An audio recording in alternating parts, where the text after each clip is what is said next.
The finals just got a brand new update 6.2, which includes the new store refresh, some additional mentionables from yesterday, April Fools, a long-awaited region lock topic comes back, which might have more ground than you think. As always, we do have those last-minute mentionables from the community, and a whole bunch more. What's up, world? It's Utopia here, back in with another video. Today we're checking out all things the finals. Okay, so first up, of course, we have that 6.2 update. As usual, we have Oscar dropping that opening statement here. He mentions, time for a little chaos, a little mischief, and a lot of style. This week's store update brings the Mischief Maker set, an Orph-approved masterclass in trickery, along with the humorful Havoc weapon skin. Mischief never looked this good. He also mentions they have the Ripe for Chaos set, and a few other mentionables. I'll showcase that here in a second. They also do mention that there will be more hitting the shop this week, which is the Golden Hour bundle, the Heat Stroke set, where the last notable mention here is that there is no gameplay changes today, just some fresh things to keep things spicy. However, with this week, we are getting a World Tour update, and he mentions here, he said, let's just say being on top might paint a big target on your back. So I assume there's going to be some sort of fun mechanic there,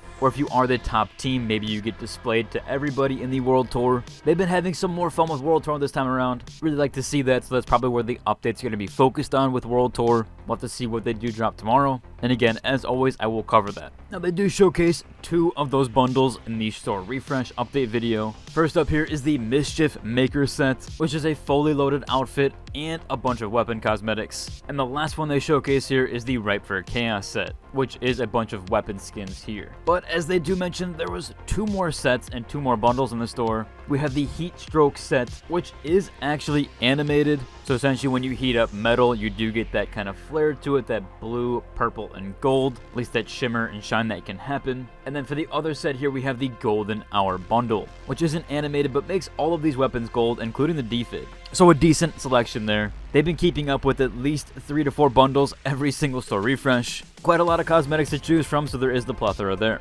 Moving on though, we had some official updates yesterday, mostly social. However, of course, this was around the April Fools segment, where on the Discord they actually had an attendance channel, as mentioned here, that you could take your attendance and contribute to your final grade. They also changed the logo, the subreddit was also changed as well. And then we had an update here that 7,584 students were in attendance, which again was a separate channel that you had to take your presents, or at least put plus present. Just a little fun segment there for April Fools. We also had the same sort of thing happen on the subreddit here, where it says, are the finals a mock test 2025? They had a bunch of things here. They rebranded the whole subreddit to obviously be around the finals that you take during your either high school or college years. Just some sort of fun play on things. They also changed the graphical artwork. They put everything back now, so it is back to normal, but there was some fun posts over there. Again, I'll link to everything down below if you want to check it out, or what they had for yesterday. Just some fun mentionables overall. Speaking of official news here, this was not actually talked about, but if we look over on the subreddit, someone pointed out on the Steam DB there is some known restrictions with the finals, where it actually says the package cannot be activated in the following countries, and it does list China as the only region here. Now, back in the day, if you didn't play finals, originally a lot of people wanted China to be region locked, or at least other places to be region locked from other certain regions, or just a region lock in general.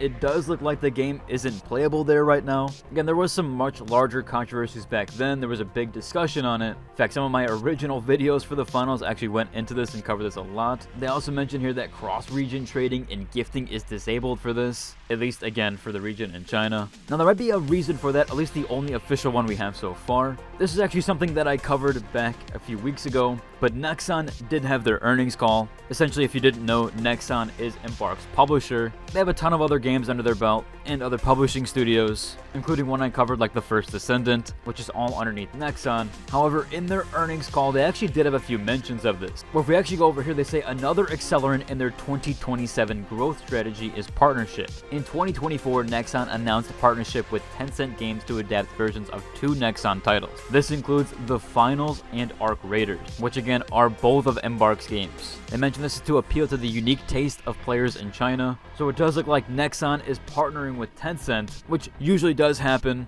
In fact, some known examples are World of Warcraft from Blizzard actually partners with NetEase to bring World of Warcraft to China, as there typically has to be some changes there made for that region. So it does seem like the finals and Arc Raiders, both of Embark's games under their umbrella, seem like they're going to be made with separate clients for those regions. Now again, this is not going to be on Embark at all. It's going to be with Tencent since they're partnering with them. They'll work on that form and that side of the game, while Embark will focus on every other region. So don't worry, it's not going to take away from the game at all that they're partnering with Tencent. In fact, it will be all on Tencent to actually adapt that version. But more than likely, that's why it's being restricted now, or at least it seems like region locked, as they are building a separate client for China specifically. That's essentially the only official news for that, or at least what we have so far. We still got 2 more years to find that out, so we'll have to wait and see. Moving on here, we do have some community mentionables, where if you're into the esports side of the finals, we actually have several mentions here. So this first one is a pro league that started today, and this is part of the pro hubs on Twitch. They have the EU and NA rosters. Now this event actually did start technically back in March,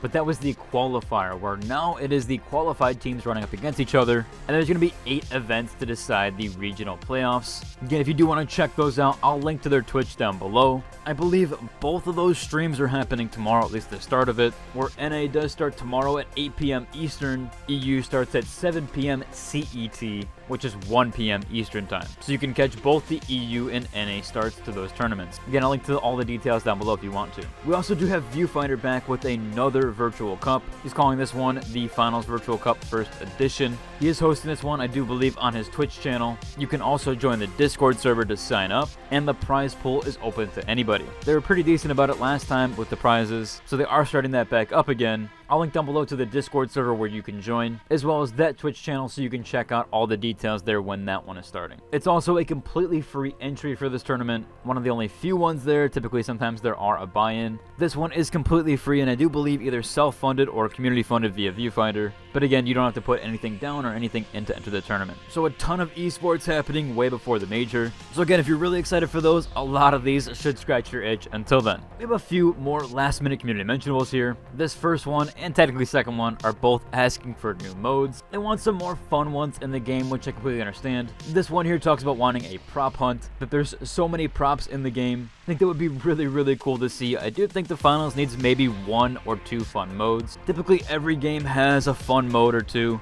I don't think it would split the player base up too much, and I think as long as they made it either an LTM or just brought them every now and then, I think it could be fairly fun and fine to do. There's also one more that people really want, which is a rush style mode. However, cash out is kind of like their rush mode. Some players have pointed out that it might be more like CTF, but it is in line with the Battlefield series. I do think more than likely they probably don't want to split the modes anymore, and if anything, just have a fun mode like prop hunt. Again, could be cool to see that, and I do think overall that could actually help the game a little. Last up, of course, we do have those mentionables from my community, and those are the features on the star models page. First up here, we have Fractal Dreams, which this one is very unique. In fact, I don't think I've ever seen a combo like this. Very militarized-esque, but almost like he's in a gang or even a cartel. It's a super cool one. I really actually do like this one a lot. Next up here, we have one from Legendile, rocking some cool mix of Via cosmetics here. Also got the mix in with the black and the red. Really plays on very well with each other, especially with that visor color and even his crow pet. Really digging this one as well with the color combos. Overall though, should about cover for today's video.